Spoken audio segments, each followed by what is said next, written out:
Good morning, friends. That's the last session for this cello. I think it's the ninth session to show how to build a cello. After 1 month in the sea between Sicily and Sardinia, we are back to Bosa in my atelier. And it's very special to, after 1 month in the middle of the sea, to go back to this work. And this morning I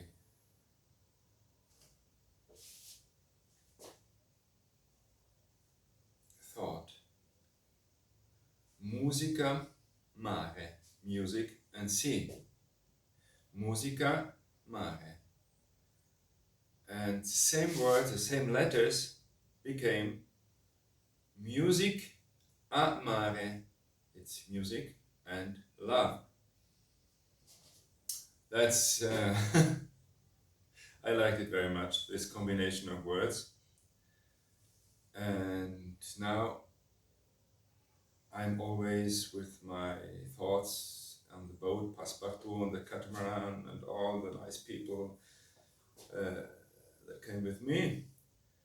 And what's the connection between musica, mare, or musica, barca, music, boat, sailing boat? For me it's always sailing boat because I don't like motorboats for several reasons.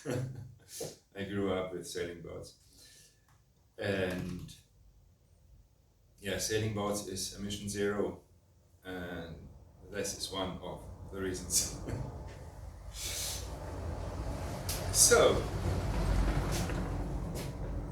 music and sea. In the middle of the sea, sometimes it's very easy to hear music, but without instrument, there I feel a very strong connection between the sea and music. I know somebody who wrote a book about musica e mare. I knew him 4 years ago in the middle of the sea, in Violoncello, Roberto Soldati. He wrote very nice books about it.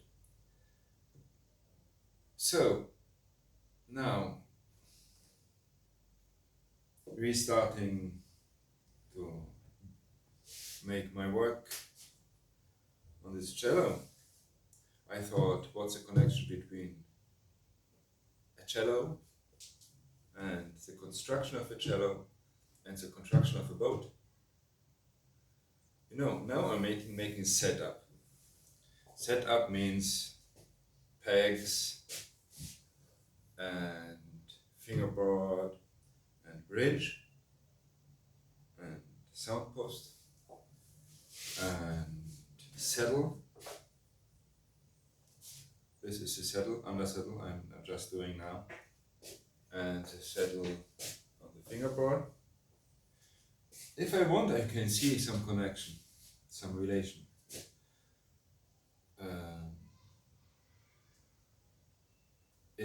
You have, with a sailing boat, you have the body, the cock, the scaffold, and the setup is all the mast, how do you say, mast, yes, and sheets and hauls and all the stuff which is not really fixed on the body is here, like the strings and bridge. So, and you can change it without problems, all the setup, the pegs and the fingerboard and capotasto and everything. From the setup you can change it. And after some year you have to change it, like on a boat. when a boat is 10 years old, you have to change das laufende Gut. I'm sorry, in English I don't know. Laufendes Gut und festes Gut. Bene. So, I promised last time to speak about the varnish. Now the varnish is ready. It was a very long work, and we have basically two possibilities of varnish. Varnish, alcohol varnish and oil varnish. And in between there are special varnishes. And I like the varnish in between alcohol and essences and oil. So, and my varnish is a lot of linseed oil and propolis. And it was a very long way to find it. So, they speak always about the secret of Stradivari, the secret of the varnish of Stradivari. But I think there is no secret. The most important thing is that you find a varnish, a very elastic varnish, a very transparent one, and with a nice color. And I prefer very thin varnishes. If you look to the old instruments, sometimes there is very thin varnish and there are a lot of spots without any varnish. It's always in the wood. And so there is always a relation between varnish and the rest of the instrument. So some instrument sounds good as well with a quite thick varnish, but then all the construction is made another way. My cellos sounds very good with a very thin varnish. And yes, another aspect is that the varnish has to protect the instrument. But the varnish,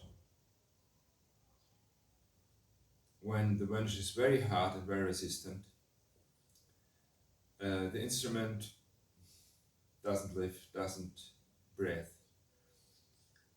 non respira.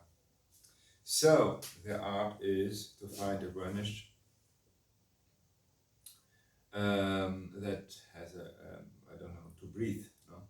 Like human being has to breathe to live. And at the same time, it has to protect.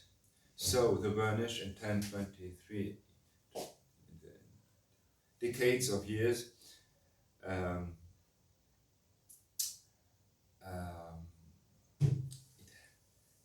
it has to make patina, and by using a lot, it has to make patina, and where you touch the instrument very much, like here in this area and on the back,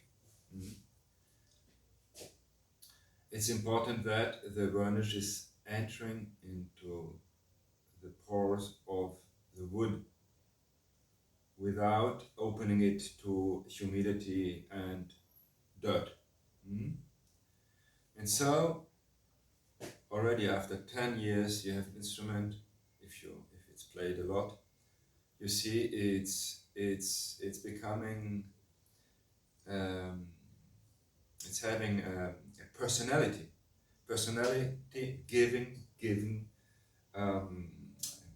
given by the musician, yes, by the cello player.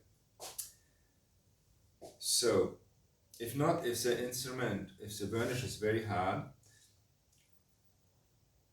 it blocks the vibration, and the aspect remains all the same all the time, and it looks very sterile. Okay. And then it's very important not to overstain the wood. It's very ugly if a violin builder overstained the wood, you see when an instrument is overstained, you understand immediately this is not a professional violin builder.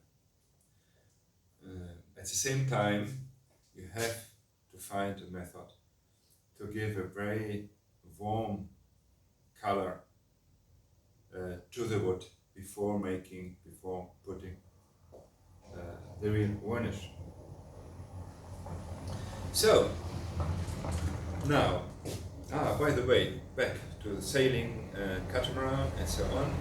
This will be the instrument I will play the next 10 months or longer, maybe next years.